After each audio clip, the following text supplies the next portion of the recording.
y como reflejo de esto, ciertamente lo que pueden ser las relaciones Iglesia-Estado. Es decir, en ningún país, o es muy difícil, por lo menos en un país democrático, es muy difícil que las relaciones entre el Estado y la Iglesia no reflejen un cierto estado de la sociedad.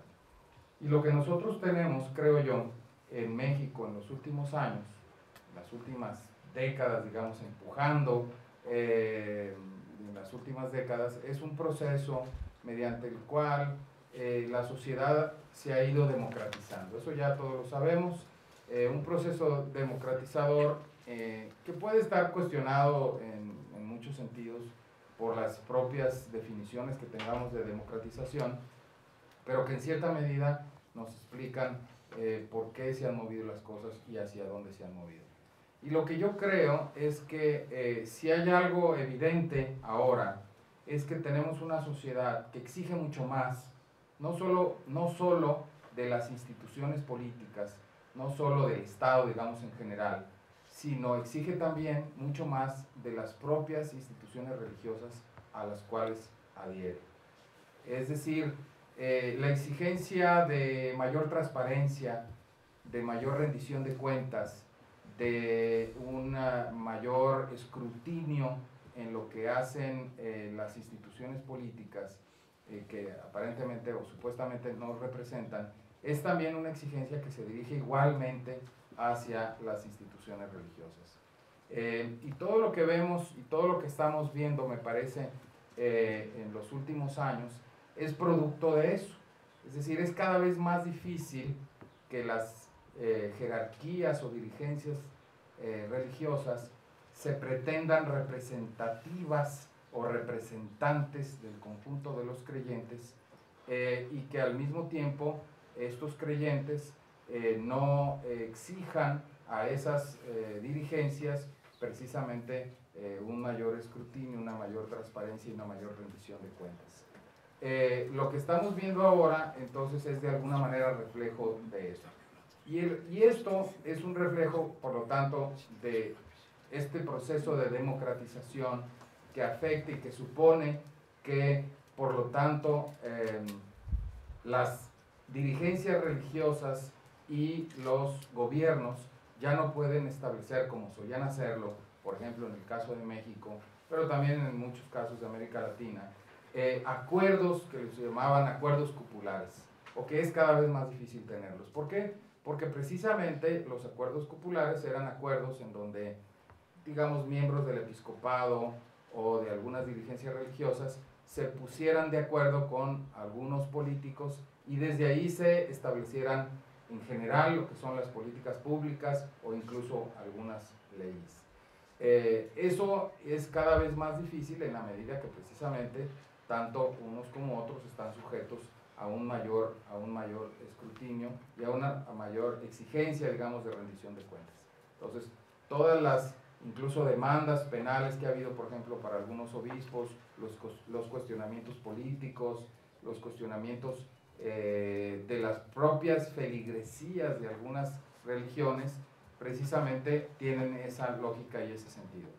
Y esa lógica y ese sentido, en el fondo, tiene que ver con un marco político, con un marco jurídico que nosotros llamamos laicidad. Y este tema de la laicidad, el cual me permitirá desarrollar una serie de puntos para después terminar con dónde estamos nuevamente, es un tema que ha sido muy mal estudiado en México, muy mal estudiado de hecho en casi todas las partes del mundo, en donde esto que se llama laicidad se ha desarrollado. Digo dos, tres palabras sobre esto nada más para situarnos. Laicidad es un término que en realidad se inventó hacia 1870 en Francia, a partir del desarrollo de lo que ellos llamaron la escuela laica, que era precisamente una escuela no confesional, con valores seculares y tratando de establecer una moral pública que no fuera una moral basada en elementos religiosos y particularmente elementos cristianos. Pero en realidad lo que se llama laicidad es un fenómeno mucho más complejo, que existe aunque no se le llamara así, porque lo que hay que saber es que hay realidades sociales que existen aunque todavía no las hayamos definido. Quiero decir con esto que en Francia se desarrolla ese concepto, pero en realidad la idea de laicidad es una idea que tiene que ver con una serie de fenómenos que habían tenido lugar en Europa, pero también en América desde los siglos anteriores. Básicamente, ¿qué es la laicidad? La laicidad, para ponerlo en términos muy simples, es un estado de cosas mediante el cual hay un traspaso, una transferencia de las fuentes de legitimidad y de legitimación del poder. Es decir, el Estado laico es aquel que ya no depende de fuentes religiosas o sagradas para su legitimación, para poder actuar, para actuar con la autoridad que le confiere precisamente una nueva fuente de poder. Previo a la creación de lo que llamamos el Estado laico, que no tiene una fecha específica de instauración, hay ciertamente muchas formas de legitimación, pero por lo menos en Europa predominan las monarquías basadas en la legitimidad sagrada. Recordemos que para las monarquías parte central de su instauración es lo que ellos llaman, lo que se llama la consagración. Es decir, finalmente los reyes, la razón y la justificación de su poder político era el estar allí puestos supuestamente por una voluntad divina. Nadie había votado por ellos, por decirlo de otra manera, ¿no? Hay un proceso que se da en la modernidad, que es un proceso en donde la soberanía, que reside generalmente en una persona o en un grupo de personas, pasa al pueblo. Y esta transferencia de la soberanía de un monarca a la soberanía popular, es decir, al hecho de que la soberanía ya no reside en una persona, sino reside en el pueblo, y que la voluntad del pueblo sea la que dictamine lo que es válido y lo que no es válido, lo que es legítimo y lo que no es legítimo, y sobre todo la fuente de la autoridad política, es lo que nosotros llamamos esencialmente laicidad. Lo cual quiere decir que la laicidad es un fenómeno ligado estrechamente a la democracia. ¿Por qué? Porque en la medida que hay una nueva fuente de legitimidad política, que es la voluntad popular, y ya no una fuente religiosa o sagrada en general, eso permite entender que hay una liga estrecha entre laicidad y democracia. ¿Cuál es el problema, digamos, en el caso de la mayor parte de los países latinoamericanos en esa lógica? El problema es que, en primer lugar, perdón, hago un paréntesis, esta forma de entender laicidad nos permite entender que la laicidad es un proceso, al igual que la democracia, y que la laicidad no tiene un fin, así como la democracia no tiene un fin, que la laicidad y la democracia son más bien horizontes hacia los cuales nos dirigimos, o se dirigen determinadas sociedades, sin necesariamente alcanzarlos, pero siempre orientados hacia esa dirección. Y que eso supone, por lo tanto, que no hay países laicos, mientras que hay países que no son laicos.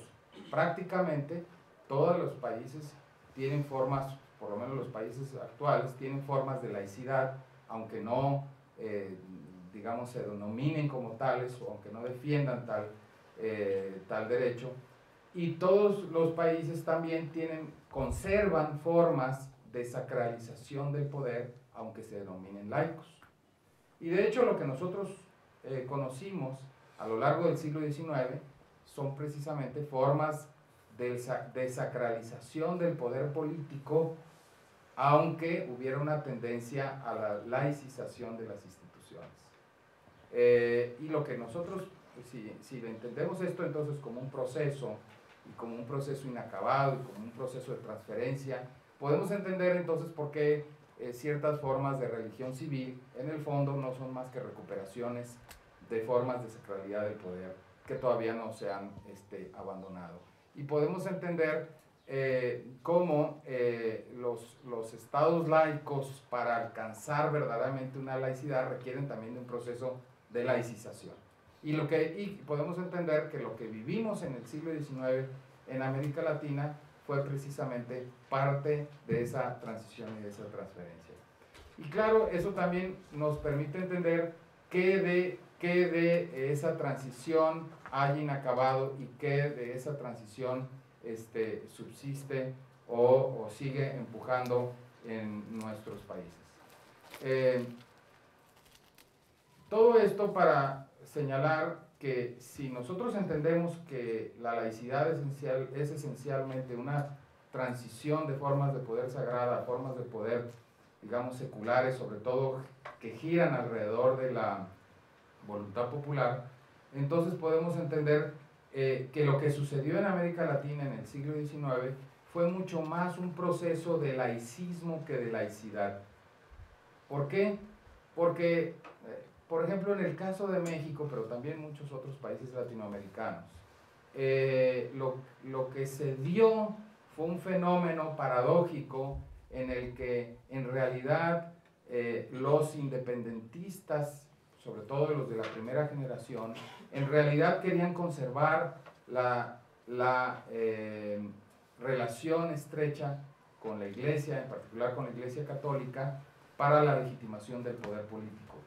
Mientras que fue la Iglesia, y aquí hablamos de las paradojas de la historia, en realidad fue la Iglesia la que buscó su separación del poder político tal como existía en la época colonial. Porque en la época colonial existía una institución que ha sido estudiada, probablemente menos entendida y menos inserta dentro de las herencias que todavía tenemos en América Latina, que es la institución del patronato. Y esa institución del patronato suponía, de alguna manera voy a simplificar y a caricaturizar, que el Estado, en particular la corona, era básicamente la institución que tenía a la Iglesia como uno de sus instrumentos de poder, como un instrumento más que hacía parte del Estado. Por lo tanto, de hecho, la Iglesia estaba bajo control administrativo y político de la corona. Si uno va a querer estudiar, por ejemplo, cuestiones políticas de la Iglesia en la época colonial, y va al Vaticano y pide los archivos, en los archivos secretos, que no son tan secretos, de la Secretaría de Estado de antes de 1821, no hay absolutamente nada. Y no hay absolutamente nada no porque los estén escondiendo, sino porque todo lo que pasaba por la Iglesia latinoamericana antes de 1821 está en el Archivo de Indias. ¿Por qué? Porque era el Consejo de Indias el que tenía el control de la Iglesia en todos estos territorios de hoy latinoamericanos.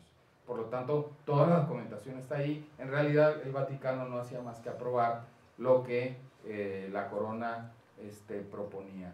Y bueno, esta centralidad del patronato hace que en el siglo XIX los primeros gobiernos independientes busquen una continuación del mismo, lo cual en el fondo nos dice que los primeros gobiernos independientes y las primeras constituciones de la mayor parte de los países latinoamericanos buscaban precisamente la consolidación de la unión entre el Estado y la Iglesia para poder seguir legitimando el poder a través de la institución religiosa. Y era la institución religiosa la que, entendiendo la coyuntura histórica, prefirió aprovechar la circunstancia para realmente separarse del Estado. Así que todas estas historias de separación y de unión tendríamos que revisarlas. ¿Cuál es la consecuencia de esto? La consecuencia de esto es que en realidad, bajo diversas formas, la mayor parte de los países latinoamericanos buscaron legitimar su poder político a través del apoyo eclesiástico y de la fuente religiosa, lo cual hizo que en realidad, aunque hubiera políticas de separación, esas políticas de separación en algunos países realmente no condujeran a una búsqueda de eliminación de la fuente religiosa como fuente de poder real. Y esa es la consecuencia de esto, entonces, que prácticamente hasta el siglo XX vemos un paso a una verdadera secularización de las instituciones políticas o laicización de las mismas. Y en realidad tenemos que llegar hasta la segunda mitad del siglo XX para alcanzar y para ver primeros pasos realmente hacia un verdadero proceso de laicización de las sociedades y sobre todo más que de laicización de las sociedades, yo distinguiría de laicización de las instituciones políticas en América Latina. Con casos que nos llevan hasta, digamos, ejemplos muy recientes, como el hecho de que la legislación en Chile no permitiera o no hubiera una legislación específica para el divorcio, porque precisamente había todavía una fuerte influencia de la jerarquía católica en la legislación nacional. Y eso porque hubo, nosotros recordamos, entendemos muy bien los pesos de los procesos históricos en algunos países latinoamericanos, precisamente entendemos cómo la Iglesia durante muchos años se metió dentro de la cultura para tratar de proyectar un proyecto de cultura nacional en donde el catolicismo fuera parte intrínseca de la misma. Sin embargo, como digo, a pesar de todo esto, a partir de la Segunda Guerra Mundial vemos un proceso en donde la laicización de las instituciones políticas latinoamericanas comienza verdaderamente a desarrollarse. ¿Por qué? Porque hay por lo menos tres elementos que nos permiten asegurarlo. Uno, que hay un proceso de secularización de la sociedad, proceso en el que ahorita no me voy a meter porque sería muy largo explicarlo, pero digamos, tómenlo como un hecho, porque está probado que hay un proceso de secularización social en donde hay una distinción entre lo que son las prácticas cotidianas y las doctrinas religiosas imperantes. Hay un proceso de pluralización real de lo religioso en la mayor parte de América Latina, es decir, aunque hay una libertad en la mayor parte de los países latinoamericanos para la existencia de otros cultos, como es el caso de México a partir de las leyes de reforma y la libertad de cultos a mediados del siglo XIX, en realidad esas minorías religiosas no son absolutamente minoritarias hasta la segunda mitad del siglo XX. México tiene más del 98% de los católicos, de la población sigue siendo católica todavía hasta 1950, para darnos una idea de lo que estoy hablando. Y así en América Latina. Y en realidad el proceso real de pluralidad, de pluralización de las creencias religiosas se da hasta la segunda mitad del siglo. Y un tercer elemento es que hay, pese a los, digamos, a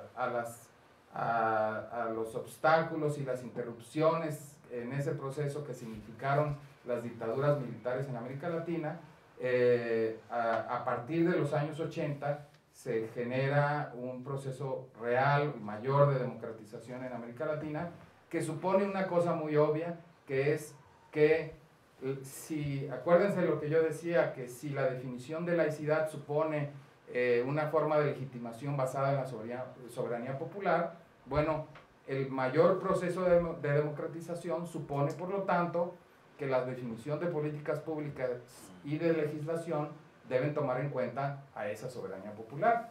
Y si el complejo social es plural religioso y ya no monolítico como antes, eso implica que el Estado forzosamente tiene que dar respuesta ya no a un grupo religioso, sino a un conjunto de creyentes, independientemente de su religión, que son ya, digamos, que se plantean y se presentan al Estado como ciudadanos con distintas creencias.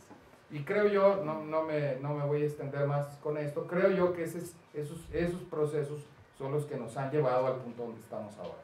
Es decir, un punto en donde la libertad de conciencia es mayor, no solo fuera de las iglesias, sino dentro de ellas mismas, un proceso en donde la pluralidad religiosa obliga por lo menos a una búsqueda de igualdad de condiciones y de trato del Estado frente a ellas, y un proceso en donde hay precisamente una democratización del complejo social, sea adentro de las propias iglesias, sea hay una mayor presión hacia las propias iglesias, como al conjunto del aparato del Estado. Y creo que en ese sentido lo que estamos viendo es exactamente eso. Es decir, estamos viendo un proceso en el cual las instituciones religiosas y las instituciones políticas tienen que responder ahora con mucho mayor, insisto, transparencia y con una mayor obligación a rendición de cuentas que lo que se hacía antes. Y eso obliga a que si hay una redefinición de las relaciones de las iglesias con el Estado, obviamente tiene que pasar por eso. Yo creo que lo que vimos ahora precisamente con esta pasarela es un ejemplo de esto. La pasarela es un ejemplo de que los obispos quieren ver a los candidatos, solo algunos de ellos, por supuesto, no invitaron a Patricia Mercado, porque Patricia Mercado les hubiera dicho lo que no querían oír, y además es mujer, lo cual mete demasiada complejidad a un órgano formado por 120 viejitos, pero significa que ellos se constituyen cada vez más como un pequeño grupo de personas que exigen y plantean sus demandas como grupo a cualquiera de los candidatos. Pero ¿cuál es la novedad? Que así como ellos van o invitan a pasar a su pasarela a los candidatos para plantearles sus exigencias, bueno, esos mismos candidatos después pueden venir aquí al CUC y los grupos de defensa de derechos sexuales y reproductivos también le plantean a los candidatos sus exigencias, que pueden ser completamente contrarias a la que acaba de decir el otro grupo que se llama Episcopado Católico Mexicano. Y que los candidatos frente a eso, a pesar de que puedan plantearse como personalmente defensores de ciertos principios, pongamos el caso de Felipe Calderón, obviamente frente a la multiplicación de demandas y de posiciones demandantes, tienen que ir matizando sus posiciones y tienen que ir equilibrando lo que podrían ser posiciones de principio y que sin embargo ante la pluralidad de esas demandas y posiciones pues están obligados a responder a ellos. Y este es el resultado que nos dice que ya nadie puede ponerse de acuerdo, digamos, entre cúpulas para llevar a cabo cualquier tipo de reforma. Lo dejo aquí, muchas gracias por la atención. A continuación, le vamos a dar la palabra a Gerardo Martínez Cristerna. Ha escrito diversos ensayos filosóficos, entre los que destacan La mentira como problema del pensamiento, El que miente al mentir, El futuro de la religión, El origen del pensamiento, algunas novelas como son Un resquicio de luz, Lazos de sangre, entre otras obras. Ha impartido conferencias en las universidades de Sevilla, España, Universidad de Barcelona, el Instituto Cultural de la Embajada de México, en Madrid, España, en Sevilla, en la Universidad Iberoamericana, Campus Santa Fe, en la Facultad de Filosofía y Letras, en la Universidad Autónoma de Chihuahua, en Tlaxcala, en la Universidad Veracruzana y en otras instituciones de prestigio en el país. Le damos la palabra a Gerardo Martínez Cristerna. Tú sí hablas mucho de mí. Muchas gracias por la invitación, a Roberto, a don Daniel, a don Enrique Bucel, a los organizadores, al Centro de Investigaciones Interdisciplinarias. Lo que nos dijo ahorita Roberto creo que es muy importante y siento yo que la filosofía también tiene mucho que ver en este proceso de laicidad, ¿no? Yo, mi tema, que los voy a explicar un poco, es teología y sociedad, filosofía y religión. Espero que sea de su interés. Al referirnos a una época en específico, ¿de qué forma la diferenciamos de las demás? Para responder a dicha pregunta, debemos antes reconocer que en todo momento histórico existen situaciones especiales o pensadores que no están alineados al paradigma dominante de su tiempo, por lo que es imposible abarcar en una definición al quehacer sustantivo de una época.